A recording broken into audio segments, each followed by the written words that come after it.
தமிழகம் எங்கும் கிளைகள் கொண்ட Annamal institute of hotel management and hospital management படிப்பில் சேர்வதற்கான அட்மிஷன் நடைபெறுகிறது.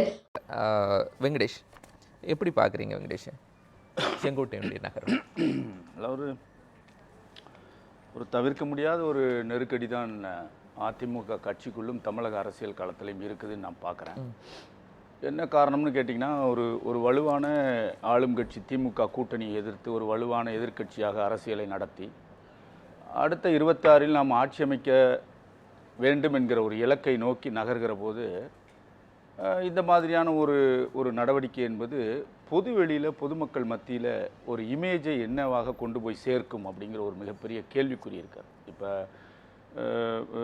செங்கோட்டையன் செய்தது தவறு சரி, அல்லது இபிஎஸ் அவர்கள் எடுத்த நடவடிக்கை சரி தவறு அப்படிங்கிறதெல்லாம் தாண்டி பாஜகவினுடைய கூட்டணி அதிமுகவோடு வைத்ததற்கு முதல் இலக்கே திமுகவை ஆட்சி அதிகாரத்திலிருந்து அகற்ற வேண்டும், நாம் ஆட்சி அமைக்க வேண்டும் அப்படிங்கிறது தான் ஒற்றை இலக்கு தான். அப்போ அந்த இலக்கு நம் கண் முன்னால் நிற்கிற போது அந்த இலக்கை நோக்கி பயணிப்பதற்கு என்னவெல்லாம் நாம் செய்ய வேண்டுமோ அத்தனை, அது அரசியல் நடவடிக்கையாக இருக்கலாம் அல்லது சட்ட ரீதியாக நடவடிக்கையாக இருக்கலாம், எதுவாக இருக்கலாம், அத்தனையும் ஒன்றிணைத்து ஒரே பாதையில் கொண்டு போய் செலுத்தி தான் இந்த திமுக அரசை ஆட்சியிலிருந்து அகற்ற வேண்டும் என்ற ஒரு மிகப்பெரிய இலக்கோடும் கனவோடும் பாஜக செயலாற்றி கொண்டிருக்கிறது. அதற்கு அதிமுக உறுதுணையாக கூட்டணியில் அமைந்திருக்கிறது. அப்போ அப்படிப்பட்ட ஒரு சூழ்நிலை வருகிற போது இது நீங்கள் சொன்னது போல் ஏற்கனவே ஒரு 6-7 மாதமாக இந்த பிரச்சனை அவருக்கும் இபிஎஸ்க்கும் செங்கோட்டையனுக்கும் இடையில் போயிட்டு இருக்க விஷயத்தை நம்ம பார்க்குறோம். இப்போ இபிஎஸ்ஸை பொறுத்தளவில் நீங்கள் சொன்னது மாதிரி 2 அமைச்சர்களை அனுப்பி அவரோட பேச்சுவார்த்தை நடத்தி அல்லது திருப்பி தொடர்ச்சியாக அவரை பேச்சுவார்த்தையின் மூலமாக கூட்டு வச்சு அவரை பேசி சரி பண்ணியிருக்கலாமோ அப்படிங்கிற ஒரு கோணம் இன்றைக்கு பொதுவெளியில் பேசப்படுகிறது. 2வது பேசினவங்க முன்னாடி சொன்னதை போல ஒரு கட்சியினுடைய தலைமை அதை எதிர்த்து நாம் ஒரு கெடுவை நிர்ணயித்து வைத்துக்கொண்டு அந்த கெடுவில் வரலைன்னா நான் பிரச்சாரங்களில் கலந்து கொள்ள மாட்டேன் அப்படிங்கிற ஒரு விஷயத்தை முன்வைக்கிற போது அது எந்த கட்சி தலைமையாக இருந்தாலும் அது அவருக்கு ஜூனியராக இருந்தாலும் சீனியராக இருந்தாலும் தலைமை என்று ஒரு பொறுப்பில் ஒருத்தர் இருக்கிற போது அப்படியான ஒரு சூழ்நிலை வருகிற போது நடவடிக்கை அப்படிங்கிற இலக்கை நோக்கி போவதை தவிர வேற வழி இல்லைன்னு நம்ம நினைக்கிறோம். என்ன பண்ணுவார் செங்கோட்டையன்? என்ன பண்ணுவார்? கெடு வைக்கிற அளவுக்கு தைரியமாக அவர் ஒரு விஷயத்த சொல்றாரு, 5ஆம் தேதி நான் பேசுறேன், 10 நாட்கள் கெடு. இந்த 10 நாட்கள் கெடு கொடுத்தால் கட்சி இந்த மாதிரி நடவடிக்கை எடுக்கணும் அவருக்கு தெரிஞ்சுதான் பண்றாரு. இல்லை, அவர் இன்னைக்கு பேட்டி கூட கொடுத்துருக்காரு, என்னை கட்சி பதவியிலேருந்து நான் எடுப்பாங்கன்னு நினைக்கல அப்படின்னு சொல்றாரு. அது என்ன விதமான அவர் சொல்றாரு நமக்கு தெரியல. ஒருவேளை மீண்டும் இபிஎஸ் மேலே இருந்த ஆழ்ந்த நம்பிக்கையின் காரணமாக அல்லது கட்சியில் இருந்த பிடிப்பின் காரணமாக சொல்றாரான்னு தெரியல. ஆனால் பொதுவெளியில் இவ்வளவு பெரிய ஒரு விஷயத்தை பேசுகிற போது கட்டாயம் நடவடிக்கை எடுக்க தான், ஒரு நடவடிக்கை வரத்தான் செய்யும். இது கட்சி பொறுப்புகளிலிருந்து நீக்கியிருக்காரு. நான் என்ன சொல்றேன்னா, இப்போ செங்கோட்டையன் அவர்கள் விலகியதோ, அவருக்கு பெரிய அளவுக்கு தமிழ்நாடு முழுவதும் மக்கள் செல்வாக்கு இல்லை, இப்படி எல்லாம் நிறைய விமர்சனங்களை வைக்கிறாங்க. சரி, ஆனாலும் செங்கோட்டையன் இவ்வளவு தைரியமா சொல்றாரு அப்படின்னா அவருக்கு ஏதோ சப்போர்ட் இருக்குல்ல? என்ன சப்போர்ட் என்ன? அரசியல் ரீதியாக அவருக்கு என்ன ஒரு பெரிய சப்போர்ட் இருக்குன்னு நீங்க நினைக்கிறீங்க? யாரும் இயக்காமல் நீங்க சொல்றது போல நீங்க ரொம்ப வெளிப்படையாக பேசினால் பாஜக இயக்குவதாகவே வைத்துக்கொள்வோம். நீங்க சொன்னது மாதிரி இன்னைக்கு நயினார் நாகேந்திரன் வரவேற்பு தெரிவிச்சிருக்காரு, குருமூர்த்தி அவர்கள் வரவேற்பு தெரிவிச்சிருக்காரு. இதெல்லாம் இருந்தாலும் கூட இப்படி ஒருவேளை இது சக்சஸ் ஆகலை, நாளைக்கு செங்கோட்டையன் இந்த விரிசல் அதிகமாகி கொண்டு மீண்டும் அடிப்படை உறுப்பினர் பதவியிலிருந்து நீக்கக்கூடிய ஒரு சூழ்நிலை வருகிறது. இது பாஜக அதிமுக கூட்டணிக்கு சாதகமான ஒரு விஷயமா பாதகமான ஒரு விஷயமா அப்படிங்கிற புள்ளியிலிருந்து பாஜக யோசிக்கிற போது இதை செய்ய வேண்டிய அவசியம் என்ன இருக்கிறது? 1. 2வது, அப்படி ஒருவேளை செய்திருந்தாலும் அதுக்கு என்ன ஒரே ஒரு இலக்கு அப்படின்னா, நாம் தனித்தனியாக பிரிந்து இருக்கிற போது, ஏன்னா கடந்த சட்டமன்ற தேர்தலில் எத்தனை தொகுதிகளை இழந்திருக்கிறோம் அப்படிங்கிறது அவங்களுக்கு கண்கூட டேட்டா பேசுது, எவ்வளவு தொகுதி வாரியாக எத்தனை தொகுதிகளை இழந்திருக்கணும். அப்படி வரும்போது அப்போ எல்லாரும் ஒருங்கிணைந்தால் என்ன தவறு அப்படிங்கிற ஒரு புள்ளியில் தான் பாஜக யோசிக்கிறது. ஆனால் இபிஎஸ்ஐ பொறுத்தளவில் கட்சியினுடைய எதிர்காலத்தை யோசிக்கிறார். கூட்டணி இந்த தேர்தல் மட்டும்தான். இந்த கட்சிக்குடைய எதிர்காலத்துக்குள்ள டிடிவி தினகரன் பெறக்கூடிய வாக்குகளும் ஓபிஎஸ் பெறக்கூடிய வாக்குகளும், ஏன்னா 2021 தேர்தலில் ஓபிஎஸ் இருந்தார், ஆனால் நம்ம 26 தேர்தலை பார்க்கும்போது ஓபிஎஸும் இல்லை, சசிகலா இல்லை, டிடிவி இல்லை, இவர்களெல்லாம் களத்தில் கேண்டிடேட்டை விடும்போது அதிமுக பெறக்கூடிய வாக்குகளில் ஒரு சின்ன வாக்கு சதவீதம் மாறும்ல? மாறத்தான் செய்யும், அதில் ஒன்றும் மாற்றுக்கிறது இல்லை. அதுதான் நான் சொல்கிறேன், அந்த வாக்கு சதவீதத்தை சரிப்படுத்திக் கொள்வதற்கு அல்லது அதை என்ன செஞ்சிருக்காரு? இல்லை, அதுக்காகத்தான் இது மாதிரியான முன்னடவடிக்கைகளை எடுக்கிறார். தொடர்ச்சியாக நீக்கிறது முன்னடவடிக்கை இல்லை, அந்த வாக்குகளை பெறுறதுக்கு அவர் என்ன செய்திருக்கிறார்னு கேட்குறேன். அந்த தொடர்ச்சி நடவடிக்கை தாங்க இப்போ களத்தில் மக்கள்கிட்ட போய் தொடர்ச்சி இருக்க இந்த பயணத்தை தொடங்கியிருக்காரு. இனிமே தான் இன்னும் ஒரு 7 மாதம் இருக்கிறது. அதில் அதிமுக என்ன மாதிரியான நகர்வுகளை முன்வைக்க போகிறது, அரசியல் தேர்தல் ரீதியிலாக என்ன மாதிரியான நடவடிக்கைகளை செயல்பாடுகளை ஒருங்கிணைக்க போகிறது அப்படிங்கிறத பொறுத்து தான் அது வெற்றியாக மாறுமா அல்லது இல்லையாங்கிறது முடிவு செய்ய போறோம். ஆனால் அதற்கு முன்னால இந்த வலுவான கூட்டணி அப்படிங்கிற ஒரு விஷயம் இருக்குல்ல, அப்ப அந்த கூட்டணியில ஏற்கனவே இபிஎஸ் கூட ஸ்டேட்மெண்ட்லாம் விட்டாங்க, ஒரு மெகா கூட்டணி அமைக்கப்படும், அடுத்தது ஒரு பெரிய கட்சி வந்து நம்ம கூட்டணிக்கு வரக்கூடிய ஒரு சூழ்நிலையெல்லாம் இருக்குங்கிற விஷயத்தெல்லாம் பொதுவெளியில் வச்சார்.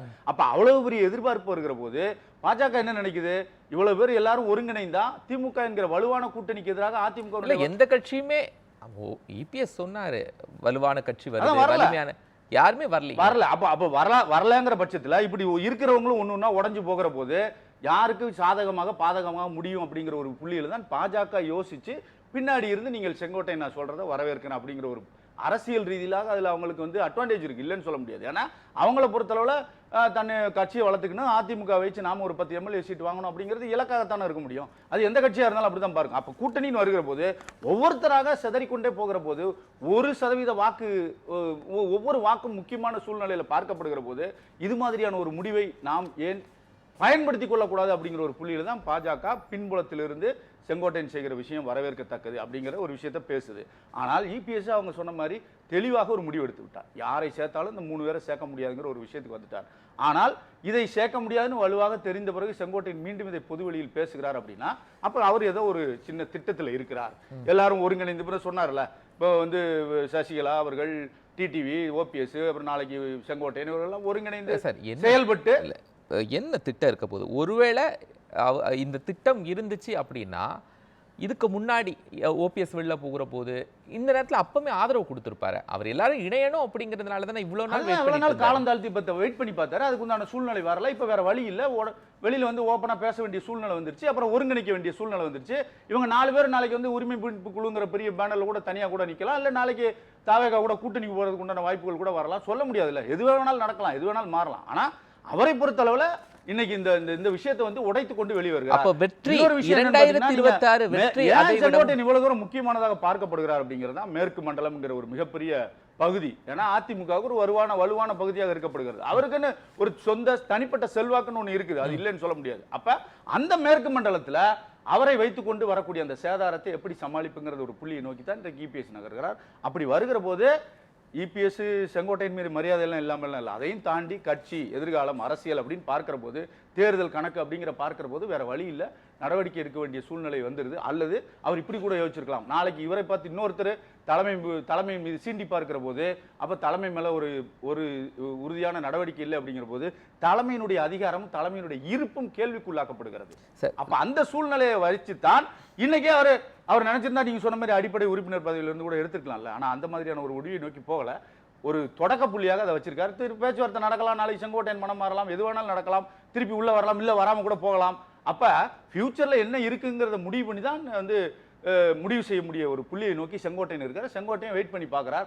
அவருக்கு இருக்கக்கூடிய வாய்ப்பு 2-3 வாய்ப்பு இருக்கு. அவரே சொன்னார், என்கிட்ட வந்து விளக்கம் கூட கேட்கல, அதிமுகவினுடைய சட்ட விதிகளின்படி, துணை விதிகளின்படி என்ற விளக்கம் கூட. அப்ப அவருக்கு வாய்ப்பு இருக்கு. ஒன்று அரசியல் சார்ந்த நடவடிக்கை அவர் முன்னெடுக்கலாம், அல்லது சட்ட ரீதியிலான நடவடிக்கை முன்னெடுக்கலாம். சட்ட ரீதியான நடவடிக்கை அது இழுத்து கொண்டே போகும், அது சரியா வராது. அப்ப அரசியல் ரீதியான நடவடிக்கை தான் அவருக்கு இந்த 6-7 மாதங்களுக்குள்ளான ஒரு தேர்தல் காலகட்டத்தில் மிக பொருத்தமான சூழலாக இருக்கும் அப்படின்னு நினைச்சுதான் அவர் முன்னேறங்கியிருக்காரு, பிளான் பண்ணி தான் களத்தில். 2026 தேர்தலுங்கிறது கடந்த தேர்தல்களை மாதிரி இல்லாம களத்துல விஜய் இருக்கிறாரு, அவருக்கு ஒரு பெரிய கூட்டணி அமைக்கணுங்கிற ஒரு வியூகத்தில் இருக்காங்க. இன்னைக்கு கூட டிடிவி தினகரன் சொல்றாரு, ஏன் விஜய் கூட சேரக்கூடாதுன்னு இருக்கா அப்படிங்கிற லெவலுக்கு ஒரு மூமெண்ட்ஸ் இருக்கு. இப்போ இதெல்லாம் அதிமுகவுடைய ஓட்டை இன்னொரு பக்கம் நகர்த்துற சூழலை உருவாக்கி அப்படித்தானே வரும். நீங்க அதான் சொல்றேன், அதான் நீங்க என்டிஏ கூட்டணியில் பலமாக உருவாகக்கூடிய ஒரு கூட்டணியை பலவீனப்படுத்தி ஒவ்வொருத்தராக வெளியே போகிற போது நாளைக்கு இந்த அமைப்புகள் 4 பேரும் சேர்ந்து ஒருவேளை விஜய் தானே சார் ஆபத்து, தான் முதலமைச்சர் ஆகணும் அப்படிங்கிற இடத்துக்கு தானே ஆபத்து. முதலமைச்சர்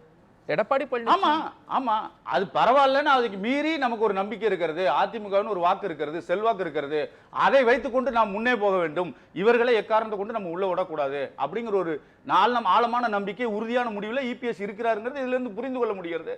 அப்ப தாம் ஒரு மக்கள் தலைவராக இன்னைக்கு பரிணமித்து மக்களை நோக்கி போக வேண்டும் என்கிற ஒரு தொடக்க புள்ளியாகத்தான் அந்த பயணத்தை முன்னெடுத்திருக்காரு. அதுல மக்களை கவர்ந்து இந்த அரசியல் மூலமா வாக்குகளை பெற்று தான் அதிமுக ஆட்சியில் அமர்த்த வேண்டும் என்கிற ஒரு புள்ளியை நோக்கி நகர்கிறார். அதுல பலங்களும் இருக்கிறது, பலவீனங்களும் இருக்கிறது. இவங்க வைக்கிற வாதம், இந்த பலவீனத்தை நீங்க சரி செய்யுங்க அப்படின்னு அந்த வாதத்தை வைக்கிறாங்க. ஆனால் அதற்கு ஒரு சில நீங்க சொன்ன மாதிரி தினகரன் ஒரு தனியாக கட்சி ஆரம்பித்து கூட்டணியில் இருக்க பத்தி கூட எனக்கு பிரச்சனை இல்லை. ஆனால் இவரை நேரடியாக எனக்கு சேர்ப்பதற்குண்டான வாய்ப்புகள் இல்லை அப்படிங்கிறத அமித்ஷாவிடமே அவர் நேரடியாக சொல்லிவிட்டாருங்கிற ஒரு விஷயத்தையும் பார்க்கிறோம். அப்ப அவர் நேரடியாக சொல்லிட்டாருன்னு நீங்க இதன் அடிப்படையில் இல்ல எல்லாமே பொதுவெளியில வந்திருக்கு. எல்லாமே தான் அவர் கூட சொன்னாரு. யாரு சொன்னாங்க? மணிகண்டன் சொன்னாரு. அவர் சொன்னதை நீ ஆத்தென்டிகேட் பொது பேப்பர் ஊடகங்கள்ல எல்லா ஊடகங்களிலும் யாரு சொன்னாங்க? செய்திகள் ஓபிஎஸ் சொன்னாரா? எடப்பாடி பழனிசாமி சொன்னாரா? நாங்க இந்த அக்ரிமெண்ட்டை வச்சுதான் சேர்த்தோம். அப்படி அக்ரிமெண்ட்டை வச்சுதான் சேர்த்தோம்லாம் சொல்லல. பட் அவர் ஏன்னா இதுல இருந்து தெரியலையா நீங்க மணிகண்டன் சார் வரேன். ஓபிஎஸ் வந்து சேர்க்கவே கூடாதுங்கிறது ஒரு கட்டத்துல நிக்கிறாருங்கிறது தெரியாதா? இது புரிந்து கொள்ள வேண்டிய விஷயம். பத்திரிகை செய்திகள் அக்ரிமெண்ட், இந்த அக்ரிமெண்ட் எல்லாம் பேசப்பட்டுச்சு அப்படின்னு இபிஎஸ் சொன்னாரா, இல்ல அமித்ஷா சொன்னாரா, இல்ல அன்னைக்கு கூட்டணியில பேச்சுவார்த்தையில இருந்த அண்ணாமலையோ இல்லனா பாஜக கலந்து ஏதாவது தலைவர்கள் சொன்னாங்களா? இல்ல அது அன்னைக்கு இருந்த காலகட்டத்தில் அதை வெளிப்படுத்த வேண்டிய சூழ்நிலை இல்லங்க. இப்ப அப்படி இல்ல. அன்னைக்கு வந்து கூட்டணி இருந்தது. இப்ப அப்படி இல்ல. இப்போ எடப்பாடி பழனிசாமி அவர்கள் பாஜகவோட கூட்டணி போகும்போது ஓபிஎஸ் அதுல இருக்கக்கூடாது அப்படிங்கிற ஒரு விஷயத்த சொன்னாருங்கறீங்கல்ல, இது யார் சொன்னா? வெளிப்படுத்தினது ஊடகங்களில் வந்த செய்தி தான். அவர் நேரடியாக நாங்க அக்ரிமெண்ட் போட்டுருக்கோம் எங்க சொல்லவே இல்லையா? அப்படியே கேக்குறேன். அது அப்படியே தான் சொல்ல மாட்டாங்கல்ல. இது நேரடியாக புரிந்து கொள்ள மணிகண்டன் சார் வந்து மணிகண்டன் சார் சுருக்கமா ஒருவரி இந்த அமித்ஷா அவர்களும் திரு எடப்பாடி பழனிசாமி நடந்த பிரஸ் மீட் முதல்ல 10:30 மணி 11:30 மணி 1:30 மணி 3:30 மணி அப்படின்னு மாறினத்துக்கு என்ன காரணம் அப்படிங்கிறது கோபாலகிருஷ்ணன் மாதிரி இருக்கிற பத்திரிகையாளருக்கு தெரியாதாங்கிறது முதல் கேள்வி.